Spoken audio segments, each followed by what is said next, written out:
So, morning everyone. I'm Jenny Youngson, as was already introduced, Museum Development Manager for Accreditation at Museums Galleries Scotland. Quick visual description: I'm a white woman in her mid-40s with brown hair, wearing a blue dress and a V necklace today. So I wanted to talk to you a little bit, and it will be a quick session this, about accreditation mentors and the opportunity that they bring. So for those of you that don't know, accreditation is the national industry standard for museums. It covers all parts of museum work, so from governance and accountability, through collections care and management, through to access and engagement. So basically everything that a museum does. And it provides a framework for a museum. So it looks at all of these aspects and provides tailored advice through an external assessor and the panel, and gives tailored advice to that museum to improve their development. Museums choose to be part of this scheme. It's a voluntary scheme, and in the minute in Scotland there's 250 museums that are accredited. Museums choose to be part of that because of this framework it provides for their development. But it also provides validation and that confidence boost for the workforce. So everybody working in the museum is supporting accreditation, whether they are directly involved in the assessment process or not. So that's the volunteers as well as the staff. And because of that validation and that external check, it is then used by funders as a way of reassuring them that the museum is a good investment, but also that it supports things like inter-museum loans and can help with just general that confidence boost for the museums. Accreditation mentors are key to this. One of the requirements of the standard is that the governing body must have access to museum professional advice.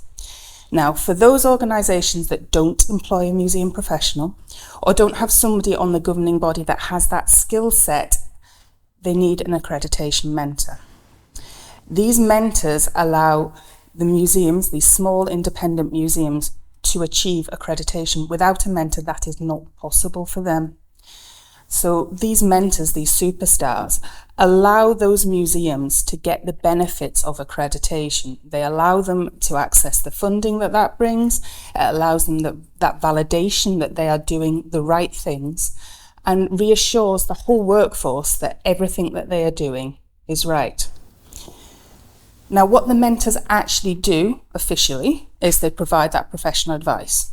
So they provide advice directly to the governing body about what the museum should be considering, how they might go about doing that, and the ramifications of decisions that they are making.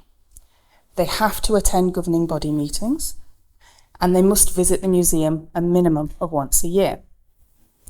They can obviously go more often than that, or some of them choose to go more often than that, but a physical in-person visit once a year. They also support that museum with the accreditation submission. So they support the individuals pulling together the information that they need to submit for assessment by going through their policies and plans and procedures, probably helping them review those, refine them, make them fit for purpose. But they also provide a report about that museum, highlighting their achievements, which is usually the bit that the museums forget to tell us about, along with any challenges that they may be facing and how they're dealing with that. So what we need for a mentor? Well, these mentors are, as I said, superstars. We couldn't manage the scheme for the small independent museums without a mentor. So this is something that I would like you to consider. All of you in this room are possible mentors for another organisation to help them get accreditation. So a mentor needs to be somebody that is willing to share their knowledge and expertise, like we're doing today, talking to that museum and sharing that expertise, signposting them to where resources are. We don't expect a mentor to know everything possibly about a museum. We just expect them to be able to have an awareness in their own field of expertise and how to find that information in other areas. We want somebody that enjoys developing new connections and working with people. We want somebody that is going to enjoy going out and supporting other people doing that. But we also need somebody that's able to explain information in accessible ways.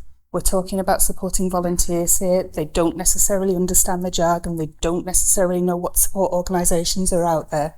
So we need somebody to help bridge that gap, get people to find out where this information is available. And officially, we need somebody with 3 years experience of working in museums at the curatorial or manager level and a commitment to their own professional development.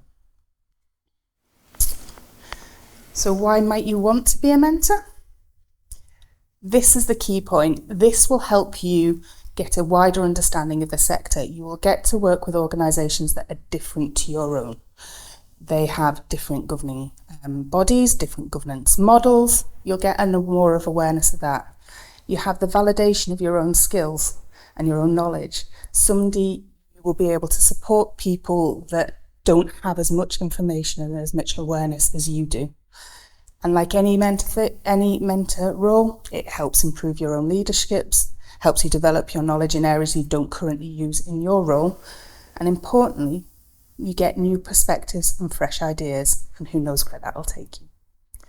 That's all I wanted to cover. I'm going to be at a stall and I'd love for you to come and talk to me. If you can't talk today, please do get in touch. We would really like to get more mentors that are especially available to support some of our more remote museums that are struggling at the moment. Thank you very much.